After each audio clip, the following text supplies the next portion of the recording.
Chapter 12. The blackmail note shook in Nancy's hand. She had found the proof she was looking for, but she wasn't happy about it. It seemed almost certain that Angie was married to a murderer. She slipped the note into her pocket to give to the police later, then had another thought. There was no hard evidence proving that Tom had been murdered by the person he was blackmailing. That was only a theory. She decided to wait and talk to Scott before taking any action. She returned to the party and tried to join in the spirit of the evening. Angie won the Wicked Sundae contest by creating an erupting volcano with fudge sauce and cherries for the lava flow. They played a hilarious game of Old Maid, with Scott and Angie cheating like mad, trying to help each other win. It was late by the time Scott took the girls back to shore. Nancy returned to the cottage and fell into bed, exhausted by her efforts to appear carefree when she knew she might be celebrating the wedding of a killer. She woke up Thursday morning to find the storm had blown away, leaving the island clean and bright under a clear sky. Nancy hoped the good weather would hold because George and Bess were arriving the next day. She also hoped the case would be solved by then. After breakfast, her father, Carson Drew, called. They chatted for a while before Nancy mentioned the murder investigation. "Don't tell me you've taken on another case, Nancy," Carson said. "You're supposed to be on vacation." I didn't plan to get involved, she said, then explained to him what had happened. Winchester, Carson mused. Seems to me I've heard something about him. I can't remember exactly what, but why don't I check it out? Thanks, Dad, Nancy said. That would be great. After Nancy said goodbye, Hannah took the receiver, quizzing him on whether he was eating properly and getting enough rest. I know him, she told Nancy after hanging up. All he's thinking about is that trial. He could eat a sawdust sandwich and claim it was delicious when he's caught up like this. And you're just as bad. You hardly touched your breakfast. I ate enough last night to last me for 3 days, Hannah, Nancy said. Besides, this case worries me, especially the blackmail note. I know the evidence points to Scott, but I don't feel satisfied. If only the police could track down the guy who ran me off the road, we could find out who paid him to do it. Odds are it was the murderer trying to stop my investigation. I think I'll call Jim right now.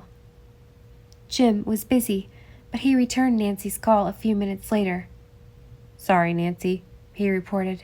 We still haven't found Hank yet, but we're tracking down a lead in Vermont. I'll let you know the minute we find him. Thanks. Any other news? Yes. We found a notepad in Tom's room with imprints of the last message written in it. Now we know where he got all that money. It was a blackmail note. Nancy was relieved she wouldn't have to keep DJ's secret any longer.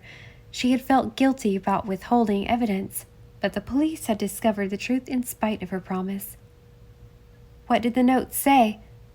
The message Jim read was identical to what was in the note she had found in Scott's pocket. Nancy knew she had to tell Jim about her discovery and give him the note, but she felt she owed it to Scott to discuss it with him first. Jim, would you meet me for lunch? I may have some information for you. Sure. Give me a call when you're ready. A short while later, Nancy rode over to Great Salt Pond looking for Scott. The Winchester dinghy, Susu, was tied at the pier, and the dock boys said Scott had gone ashore a short while before. Nancy assumed he'd be at the construction site and headed over there. When she reached the house, Scott hadn't arrived yet, but DJ and his crew were removing the blue tarps. The glaziers are coming today to install the window glass, and after that we'll finish up the roof, so the house will be waterproof, DJ explained. He was much friendlier to Nancy after their talk. Do you mind if I look around a bit? Nancy asked. She considered telling DJ that the police now knew about Tom's blackmail, but decided he'd be better off hearing it from them. Just be careful where you step. There are nails all over the place. DJ went back to directing his crew. While she waited for Scott, Nancy took the chance to check out the house. It seemed rather big for 2 people, but she guessed Walt Winchester did a lot of entertaining. The ground floor was spacious, with a large opening off the living room for sliding glass doors leading out to what a worker told her would be a patio. Upstairs were 4 bedrooms, plus the master suite, which would have sliding doors out to a deck, too. She was in the kitchen when she saw Walt Winchester's red sports car roar up the driveway. The congressman was in a black mood. Nancy overheard his conversation through the open window frame. He had apparently driven straight to the site from the airport, where he had just landed. "My plane is having problems," the congressman complained to DJ.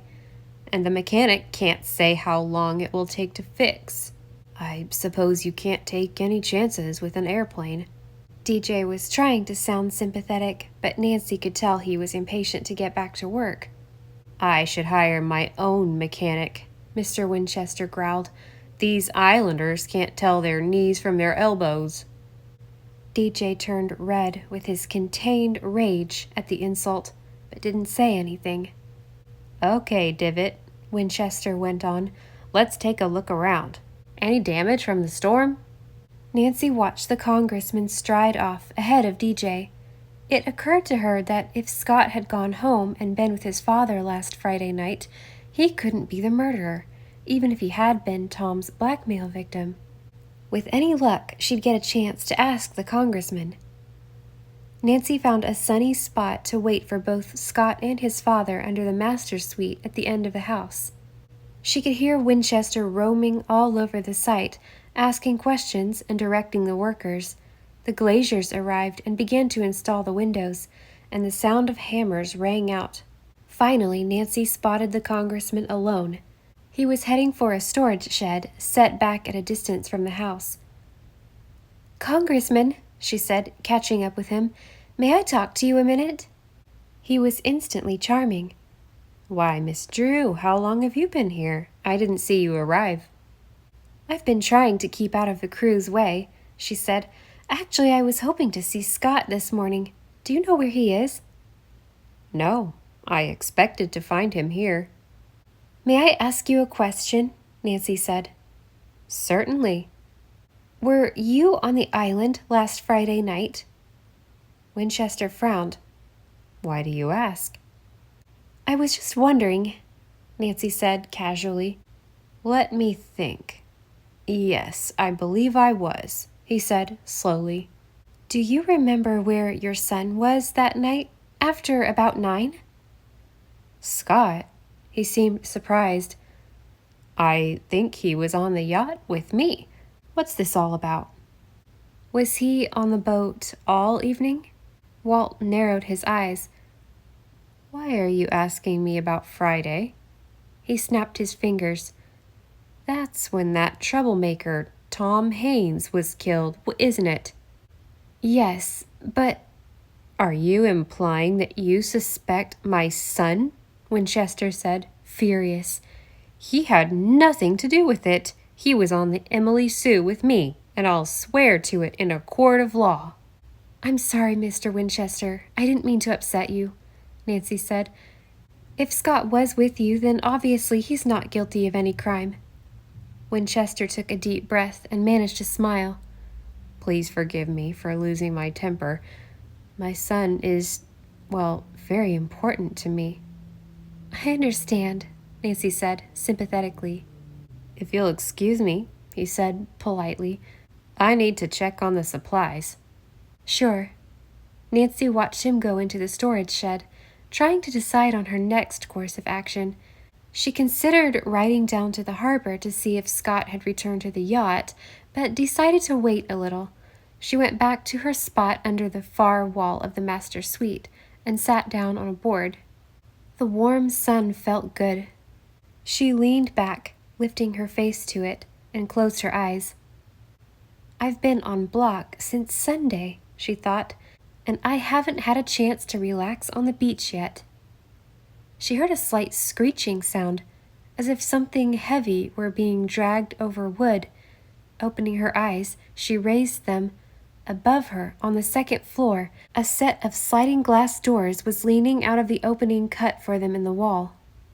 Suddenly, the huge panels began to fall, and Nancy was sitting directly under them,